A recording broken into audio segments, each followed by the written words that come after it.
Welcome back to Second Breakfast and our ongoing film discussions, bringing you the best thoughts, theories, and a literary analysis this side of Finland. In this episode, we're talking about Sisu, Road to Revenge, possibly the best action sequel we've ever seen. Let's get into it.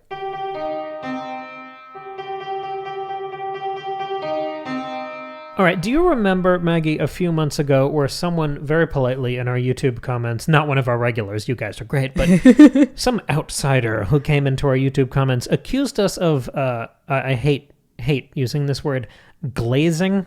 Ew. The latest Hell House movie, which we loved, Hell House Lineage. Go check it out. That, genuinely, that comment really struck me because, oh no, how dare I love something too much? And what's wrong with you? We are aging millennials, and it's part of the life cycle for us to despise the parlance of the younger generation. Yes, but youths. This is more than that. Because, and I'm no prude, but there's a graphic quality to glazing that I just find so beneath public discourse. I don't like it.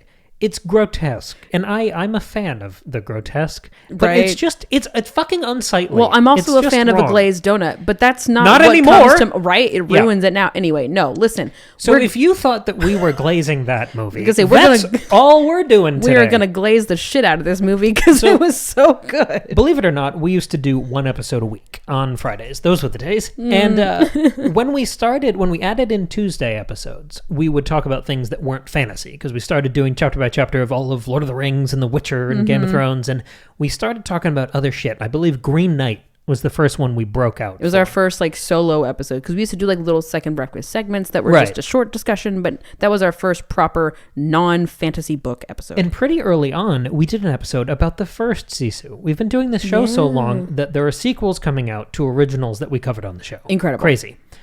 And the first Sisu, we absolutely adored. It felt like such a revelation within the action genre. It felt so fresh and exciting and just really well executed. We loved that first movie. And we've done a number of episodes about action movies. Sure. And I think it's it's one of those genres that we take for granted, we dismiss, we don't give awards to. There are always a couple coming out. And I think that means that we can overlook them analytically or critically. Right. So I like when we get to take a moment and discuss this genre in a way with the respect and kind of intensity that it deserves. And specifically, I want to talk today about action movie sequels. Because yes, Sisu 1, perfect. Just front to back, it's front to bot. Front to bottom. That felt wrong. Sorry. Back to glazing. Back to the glazing. But Sisu 2, which is called Sisu Road to Revenge, is, I think, even more remarkable because it is a sequel, because you don't have that flash-in-the-pan magic. The reason that the John Wick sequels have never hit as hard to me is that they never feel as essential to his story as the first one. Right. Wife dies, dog dies, avenge wife and dog. Yes. Everything else is, new characters who we kind of hinted out in the high table, and it's good, and the action gets better and better, and the crew gets better and better, but none of them ever feel as essential in the way the first one did. Exactly. The sets get better, the stunts get better, the budgets grow. There's some really great action sequences in those sequels, but they aren't as special as the first one. They're also not as novel. Right. There's a diminishing returns thing there, where most action concepts are perfect for one movie. I think you can call out Die Hard. Yeah. Die Hard 2 is Die Hard 1 in an airport. Right. Die Hard 3 is Die Hard 1, but Samuel L. Jackson is there, which is great, but it's not Die Hard 1. Of course. And then I think one of my kind of watershed action sequels is Die Hard 4. Yes. But even that has some weak spots, and it has some diminishing returns. It just never feels as novel. I don't think any of the John Wick sequels feel as remarkable as the first one. Of course. And even last year, we talked about Alien Romulus. I know there's a science fiction element to that, but primarily Alien movies, the bulk of what's actually happening is action. It's action, right? There are horror elements, especially in the first one, but it's action. Yeah. And I think that is one of the best action movies I've seen in the past number of years. I think it's one of the best sequels I've seen. But totally. It's not better as an action sequel than Sisu 2. So before I list out some reasons why I think it's so good, do you want to reflect on it for a second? Well, I mean, one of the things that I took away was that the emotional component, the emotional investment I felt in this sequel was equal to, if not more, than in the first one. And that was impressive because you're right. Like, even if we talk about the amazing stunt work happening in this sequel and all the cool kills and the amazing effects, like, and there's all this stuff on the road, which I'm sure we'll get to, like, that stuff is really, really cool. But what I really was impressed by was that I felt just as invested, if not more, in this, because you could lose that investment because, well, he's already beaten the bad guys in the first one. And like, it's just more of the same. But there was an emotional potency to this movie that I was so enraptured by. I mean, it's him trying to rebuild his family home. Like, that was so important. And not that all action movies need to have a deep emotional component, because the emotional component in John Wick is almost like parody. Like, it's hyperbolic. It's like, oh, you killed my puppy and now I'll kill all you. Like, I would too, you know, but like, it feels almost funny. This wasn't funny at all. I think Sisu was incredibly funny. I think, and I mean, we saw this. I took it very seriously. No, I did too. I get what you're saying. But Okay. We saw this with a full house.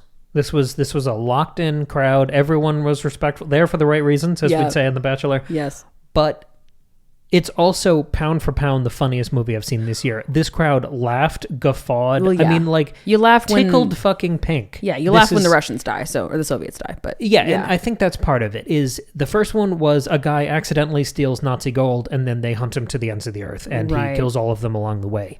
But that is kind of just an incidental story, right? We barely get to know him as a guy. So if the first John Wick felt essential because it was about his family, this one feels essential because the first one didn't mention his family that much. This is the backstory. So this villain feels more essential than just the incidental Nazis did in the first film. Yes, right. But it's also, I think it's that there's a sense of mission and purpose here. I think this is the perfect action movie sequel because it doesn't just evoke the John Wick thing again, the man who refuses to die. There's some of that. Well, I think this is at once the best John Wick movie I've seen, while also being Mad Max Fury Road. Well, yes.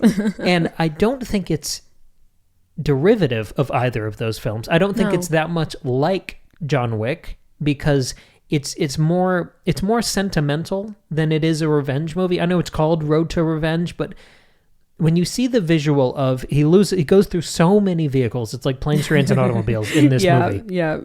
And at one point he finds a tank, and through all of this film, he's carrying around the wood to his family's home. His family's been killed. He breaks down the house and loads up all of the wood that used to be the house, all the lumber and timber. And he's labeled them all so he can put them back together. Yeah. And he puts those on a big truck, and we start on the truck. And that is the war rig from Mad Max Fury Road. 100%. Such a great sequence. Within those 20 minutes where he's with the truck, it is as good as Fury Road with a 1/1,000,000% of the budget and the time, as I'm sure they had on Fury Road. I read the book about the production of Fury Road. Yeah, this was not that level of production. No. But it hits that as hard. But there's a moment where he moves on and he ends up in a tank. Yep. And you see he's just strapped all of the wood to the top of the tank. Yep. And there's something so silly and so incredibly heartfelt about that. And it's also... It's so... Remember there was that thing with Mad Max Fury Road where everything's in the center of the frame? Yeah. So it's very readable. You know what's happening. Even though it's moving a mile a minute, you never feel lost. And it also feels in your face because it's always in the center. Right. Yeah. I think there's an element of that simplicity in visual coding here, where you see the thing he's fighting for, the thing he's avenging, this... I mean, diminish. It's like moving the goalpost, right? Yeah. All the family is dead. All he has left are these pieces of wood that are getting beat up and lit on fire. Yeah, and dropped into the water, and yeah. Mm-hmm. And him just like strapping those to the top of a tank is at once incredibly sad and incredibly funny, and you fully understand both of those things in half a second of screen time. I think you're so right. So there's like an efficiency in filmmaking that is backed up by a potency in themes. And it's not that it just, hey, Mad Max Fury Road had cars on a long road. It's not that. There's something about this movie where it transcends the John Wick thing by being more creative and doing more with it in a different direction. And while having a dog the whole time who survives. Love the dog. Very cute dog. He's such a good dog. But I think it surpasses Fury Road for me because it has so many other vehicles. Because it has the airplanes. Because it has the train sequence, which honestly reminded me of the second Sherlock Holmes movie. Yeah, with totally. Robert Downey Jr. I think that was perfect. Yeah, the train sequence was great. It was so much fun. But it's that it has that heart underneath the slapstick. It has the excellent sidekick. It has this dog who's in like the cockpit of the tank with him. Right, just it has sitting there. this amazing mustache twirling villain. It's Stephen Lang from Avatar, the biggest movies that have ever existed, doing this small movie from Finland. That's pretty cool. Everyone's bought in. No one's treating it like a joke, even though it's the funniest movie of the year. Sure. It's the action is so fucking razor sharp. Every single scene is the same scene. This movie is one scene repeated for 90 minutes. And I think the beauty and the joy of the film is that it's the same gag every time. He is the underdog, and there's some big snarling villain who has a big weapon, and he's got nothing. He's old, his hair is slicked back, he doesn't talk. But somehow he's going to Wile E. Coyote, crafty his way out of this scenario and kill them in a... Right. I've seen so many of these movies with you. We've Sure. seen all the John Wick movies. We saw both Nobody movies. We saw that Santa one, Silent Night. Yeah, Monkey Man. Genuinely, we've seen all of these in the past 10 years.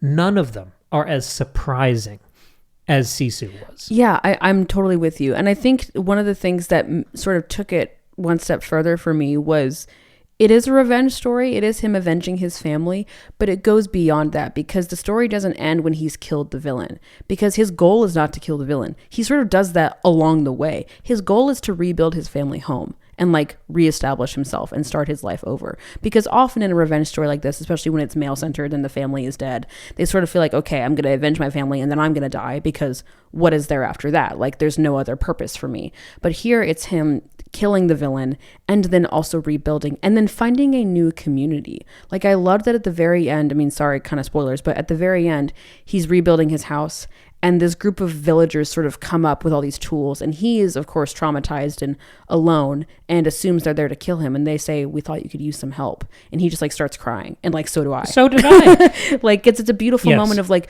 reestablishing and starting over and finding new family and joy and human connection. But again, it does it so efficiently. That Yes. scene is maybe 30 seconds. And Right. if I compare this to my other favorite action movies that are as creative and slapstick and fun, I would think of something like Die Hard 4, Live Free or Die Hard, or Alien Romulus, or any of the ones we've played with on the show. And I think this is pound for pound better than any action sequel I've ever seen because it's 90 minutes.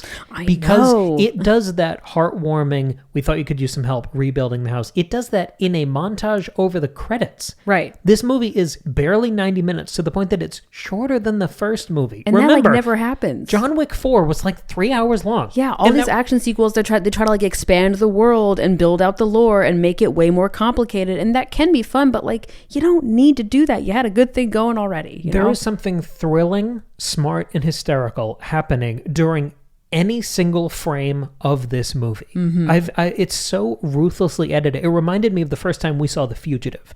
And you watch the credits of it, and the movie has like 12 editors. And it feels like, in a good way, Yes. every single moment of that film is cut to the bone. Yeah, it's chaotic. It The is boom, best, boom, boom, boom, boom. the most efficient, the most worthwhile moments. It is a greatest hits of itself. Yes. I think Sisu Road to Revenge is genuinely that rock solid. Yeah.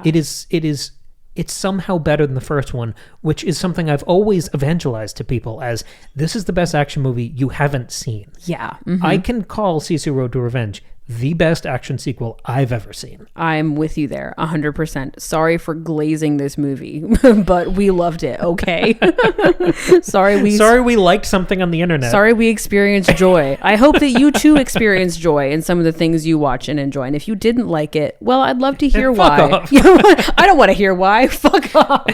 No, do please comment down below. Yeah. Let us know what you think of this movie, of our discussion. We love to keep the conversation going. If you're on YouTube, you can comment. as that one poor soul did. Otherwise, if you're on a podcast platform, send us an email, secondbreakfastpod@gmail.com. Like, subscribe, follow, add, favorite, all the stuff. Check out our Patreon, please. And of course, our other Sisu episode, but also check out our Patreon. We put out 2 bonus episodes every month. Plus you can access everything that we've released in the past if you join. No pressure to join, but we appreciate those who do. We've also talked about, just on our regular feed, we talked about Monkey Man, we talked about John Wick. Like, if you want to find those episodes, they exist. So talked about Ballerina last year, did. the John Wick spinoff. That was a fun film. It was, yeah. So comb through. We've talked about a lot of these things before. Also the Hell House movie that we glazed. Go check that out too. Also check out Cam's latest book, Lemon Tarts in Space. Talk about a propulsive, exciting story. It's a light sci-fi, dark comedy. It's Alien meets Monty Python. It's Friday the 13th meets Flubber. It's so much fun. You can read it as a regular book or check out the fully produced audio drama. Both are really lovely experiences. Thank you very much for listening. We'll catch you here tomorrow with a brand new episode.